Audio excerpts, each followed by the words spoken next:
कि चल पड़ते हैं तेरे साथ कदम, मैं रोक नहीं पाता हूं, वो तेरे चेहरे में वो जादू है।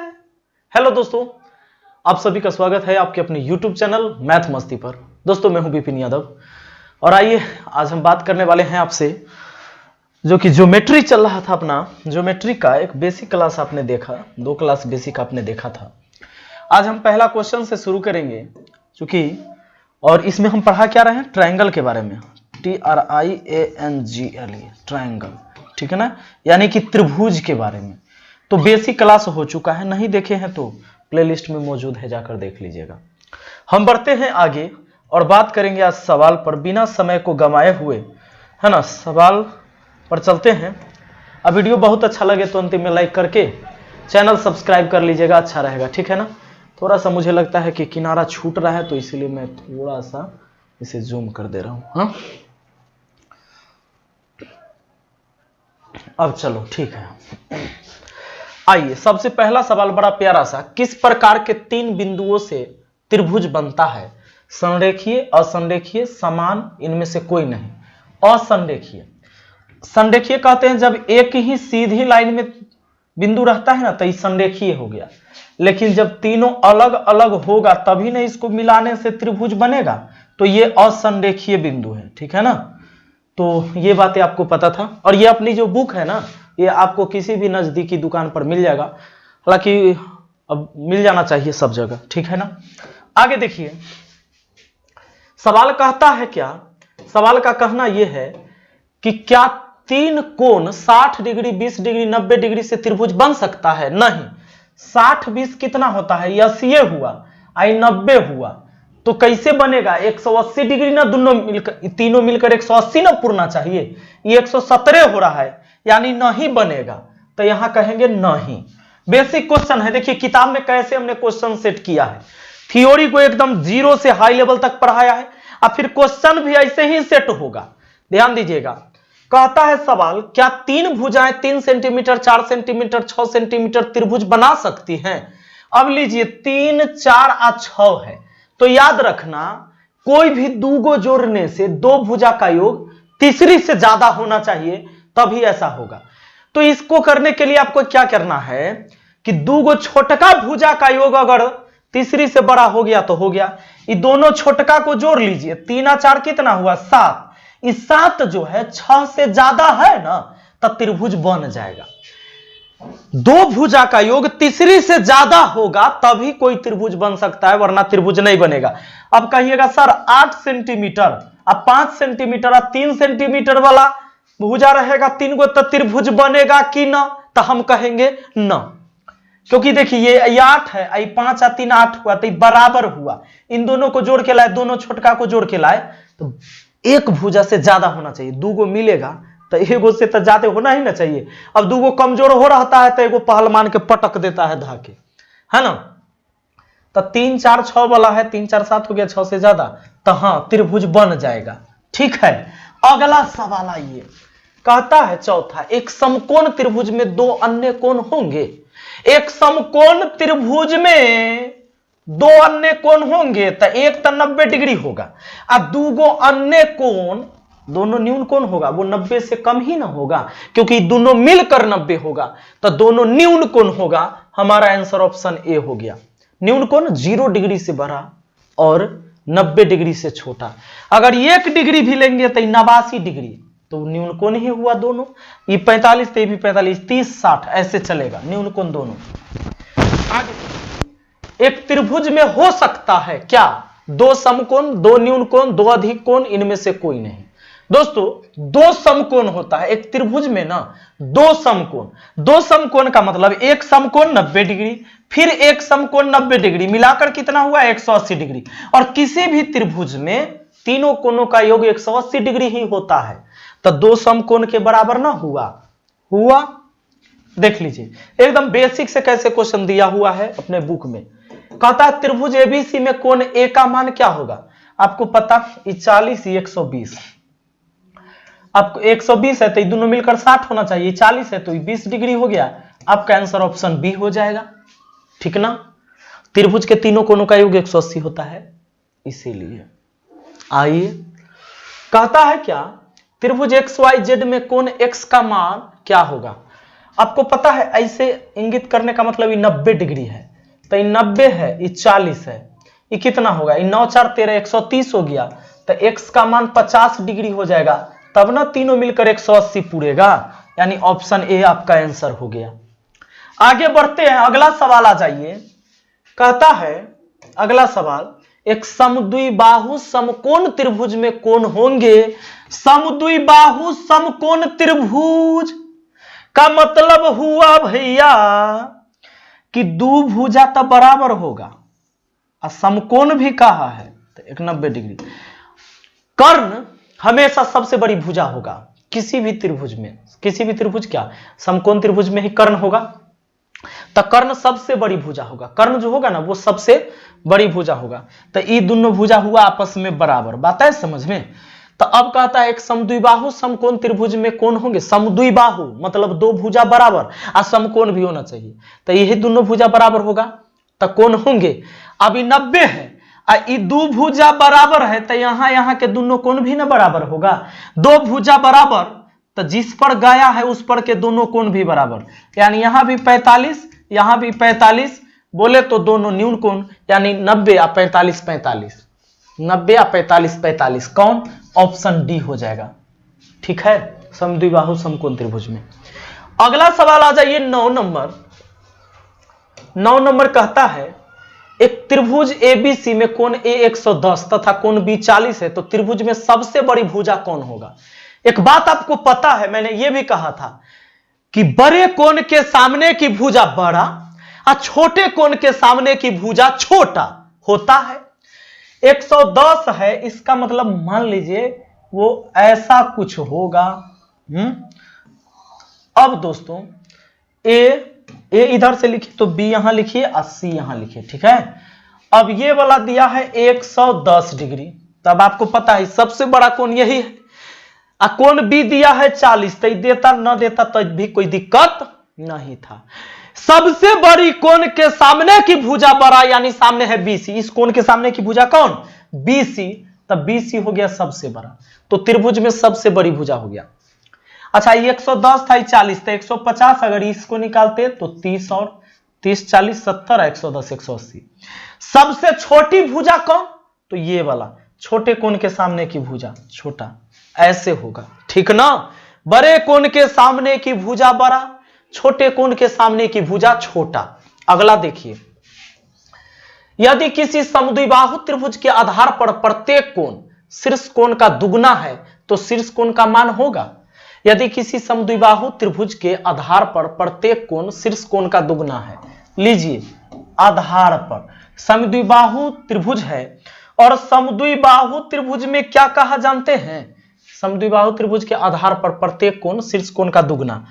इस शीर्ष कोण का दुगना आधार पर मान लीजिए ये भुजा और ये भुजा आपस में बराबर, समद्विबाहु हो गया।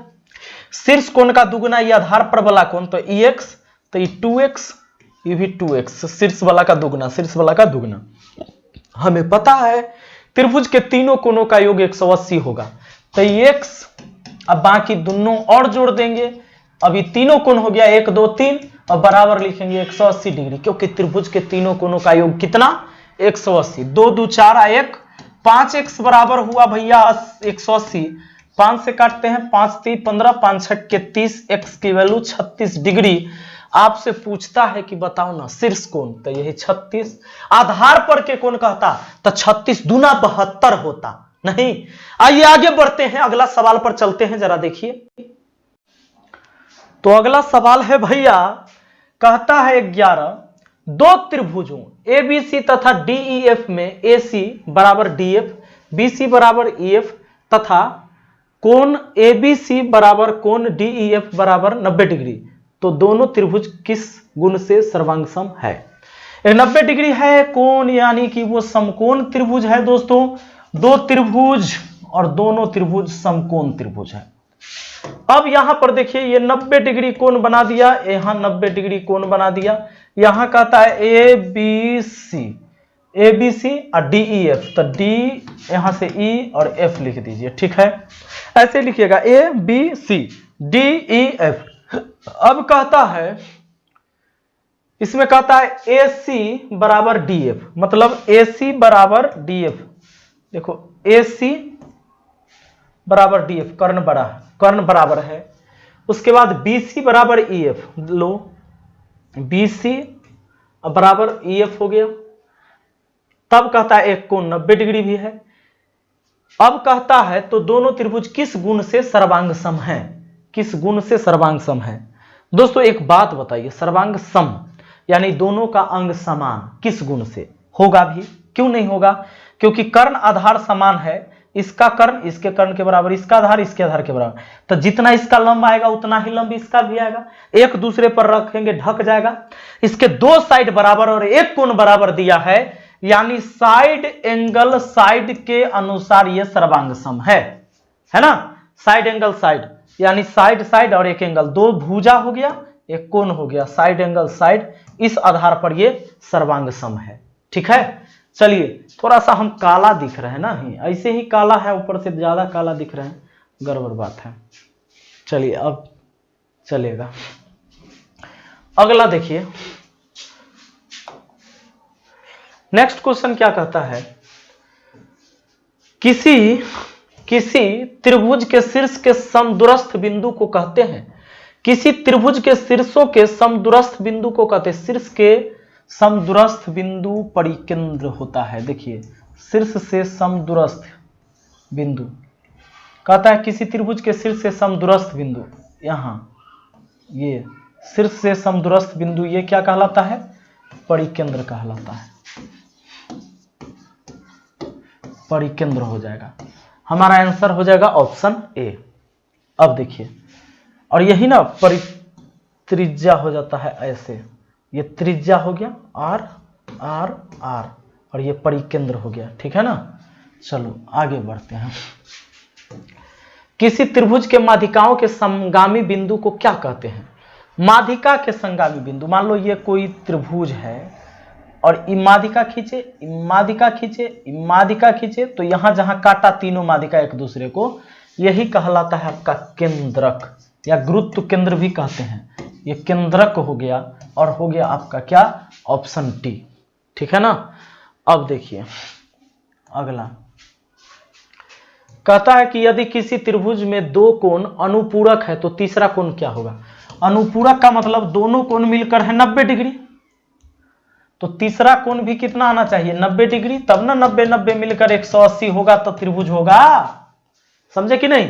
दो कोण अनुपूरक है यानी वो दोनों मिलकर 90 है, तो एक अकेला वाला भी तो 90 होगा, तब ना तीनों कोण हुआ 180। आइए कहता है किन कोणों के माप से त्रिभुज बन सकता है? त्रिभुज के तीनों कोणों का योग तो 180 होना चाहिए, तो 180 30 60 90 या 70 नहीं होगा, ये गलत है, ये गलत है भैया। इसका देखो तो 50 60 70, हाँ 50 और 70 120 और 60 180, ऑप्शन बी सही है, ऑप्शन बी सही है। नेक्स्ट क्वेश्चन पर आते हैं। एक समद्विबाहु त्रिभुज में एक आधार कोण 70 डिग्री है, तो शीर्ष कोण का मान क्या होगा? एक समद्विबाहु त्रिभुज में, समद्विबाहु त्रिभुज में एक आधार कोण, ये समद्विबाहु त्रिभुज हो गया, दो भुजा बराबर, एक आधार कोण कितना है? 70, तो ये भी होगा 70 70 70 140, ये बच गया कितना अकेले? 40, है ना। तो शीर्ष कोण कितना हो गया? 40 डिग्री, और वो हो जाएगा ऑप्शन सी में। सारे बेसिक क्वेश्चन है, आगे हम धीरे धीरे लेवल को बढ़ाएंगे, और बुक में हमने ऐसे ही लिखा है ताकि कोई भी विद्यार्थी आसानी से सीख सके। अब मजा आ रहा होगा आपको। त्रिभुज एबीसी में कोण ए का 3 गुना, कोण बी का 4 गुना, कोण सी का 6 गुना आपस में बराबर है, तो कोण ए का मान का है। दोस्तों रेशियो एंड प्रोपोर्शन आप जब पढ़े होंगे तो उसमें हम आपको बताए थे वो ढकढकिया नियम, अनुपात में निकालने के लिए ढकढकिया नियम क्या बताए थे? 2 या 2 से अधिक वाला वैल्यू आपस में बराबर रहेगा, तो जिसका मान निकालो उसको ढक दो। ए का पहले लिखेंगे तो ए वाला पूरा टर्म ढकेंगे, और 4 छक्के लिखेंगे, हाँ 24, चलो गुना कर दिए। अब बी का लिखना है तो बी वाला टर्म ढक लेंगे, यहां 3 ए था, देखो मिटा ही दिए हम, 3 ए था, ठीक ना। आइए बी वाला ढकेंगे और 3 और छक्के गुना करेंगे, 3 छक्के 18। अब सी का मान निकालना है ना, तो सी का तो 4 3 12, जिसका निकालना है उसको ढक देना है और बाकी को गुना कर देना है। क्या ये छोटा होगा? होगा। 6 से कटेगा, 6 दूना 12, 6 3 18, 6 छक्के 24। अब आपसे कहता है कोण ए का मान। आपको पता है कि 3 गो कोण है, तीनों कोण का योग 180 ना होगा त्रिभुज में, तो 4 3 7 और 2 9, अनुपात में तीनों कोणों का योग हुआ 9 और जबकि रियल में हुआ 180। तो अनुपात 1 का वैल्यू कितना? 9 दूना 18 20 डिग्री। 1 का वैल्यू 20 हुआ तो 4 का वैल्यू कितना? 20 चौके 80 डिग्री। तो आपसे यही पूछा है कोण ए का मान 80। अगर पूछता कि बताओ कोण बी, तो 1 का मान 20, 3 का मान 20 23 60 डिग्री। अगर पूछता कोण सी, तो 1 का मान 20, 2 का मान 20 दूना 40, देख लो तीनों मिलाकर हो गया ना 180। 60 40 100 80 180। ठीक है, आइए जरा अगला सवाल। नेक्स्ट कहता है कि त्रिभुज एबीसी में x का मान है। त्रिभुज एबीसी में x का मान, दोस्तों कोई भी त्रिभुज में एक भुजा जब बाहर की ओर बढ़ जाता है तो ये बहिष्कोण यानी बाह्य कोण अपने सामने वाले दोनों अंतःकोण के योग के बराबर होता है। यानी हमारा x और 55 मिलकर ही इस 125 के बराबर होगा। तो x बराबर कितना हो गया? 125 में से इस 55 को घटा दीजिए तो x का मान 5 में से 5 गया 0, 12 में से 5 गया 7, यानी 70 डिग्री है। क्या यहां है? ऑप्शन डी में हो गया ना। किसी भी त्रिभुज में एक भुजा को बाहर की ओर बढ़ाने पर बनने वाला बाह्य कोण अपने सामने वाले दोनों अंतःकोण के योग के बराबर होता है। आगे बढ़ जाइए, कहता है त्रिभुज PQR में x का मान क्या होगा? इसमें x का मान तो क्या वही बात है, ये त्रिभुज था, इसमें एक भुजा बाहर बढ़ गया तो बाह्य कोण जो हुआ इन दोनों सामने वाले दोनों अंतःकोण के योग के बराबर, यानी x + 32 बराबर हो जाएगा हमारा 65। तो x का मान कितना हो जाएगा? 33 डिग्री। 33 कहां है? ऑप्शन बी में। ठीक है ना। आइए अगला सवाल आ जाइए दोस्तों 20 नंबर। अब कहता है कोण AED का मान क्या होगा? AED का मान कहां है भाई? AED ये वाला पूछा हमसे, ये वाला पूछ लिया ना। एक काम करते हैं, पहले बताओ ये 45 है 25। तो अच्छा इस त्रिभुज का अगर बात कर लो आप पहले, इस वाले त्रिभुज का, तो इस वाले त्रिभुज में ये बाह्य कोण हो जाएगा। ये भुजा को बाहर बढ़ा दिया गया है तो ये बाह्य कोण हो गया इन दोनों के बराबर, योग के बराबर। 45 25 कितना? 5 5 10 4 2 6 1 7, 70 डिग्री हुआ। 70 डिग्री हुआ। अब इस वाले त्रिभुज में या तो 70 40 110, इसको निकाल लो। 70 40 110 हुआ तो ये वाला निकल गया 100, ये तो 110 हो गया, तो इधर बच गया 60 डिग्री। नहीं 70 40 110 तो यही हुआ, तो आपका ये बच गया 70 डिग्री। ये 70 डिग्री हो गया। 70 70 140 और 40 180, ये 70 हुआ। इस सीधा लाइन पर 180 का कोण बनना चाहिए, तो ये 70 हो गया, तो ये हो जाएगा कितना? 110 डिग्री, है ना। आपका आंसर ऑप्शन सी हो जाएगा। दूसरा तरीका, इन दोनों कोण के योग के बराबर इधर वाला बाह्य कोण होगा, क्योंकि इस त्रिभुज में भी तो इस भुजा को बाहर बढ़ाया गया तो बनने वाला बाह्य कोण अपने अंतःकोण के योग के बराबर। 70 और 40 कितना? 110 हो जाएगा, वो हमारा आंसर सी हो जाएगा। ठीक है, तो आइए दोस्तों चलिए, और आज के लिए यहीं तक रहने देते हैं। पूरा बेसिक क्वेश्चन मैंने इसमें करवाया था और आपको आसानी से समझ में आया होगा। और इस बुक में इसके बाद 10 क्वेश्चन और बेसिक क्वेश्चन है, उसके बाद आगे आपका हाई लेवल का क्वेश्चन मिलेगा। ठीक है, तो चलिए मिलते हैं फिर अगली वीडियो में। Thank you, best of luck. और चैनल को सब्सक्राइब कर लीजिए, अगर वीडियो अच्छा लगा है तो बेल आइकन दबा के ऑल नोटिफिकेशन पर सेट कर लीजिएगा। काहे कि सुबह के 10 बजे रीजनिंग का वीडियो अपलोड होगा और शाम के 5 बजे आपको मैथ का वीडियो डेली अपलोड होगा। आसानी से मैथ और रीजनिंग इस चैनल पर आप सीख पाएंगे। धन्यवाद।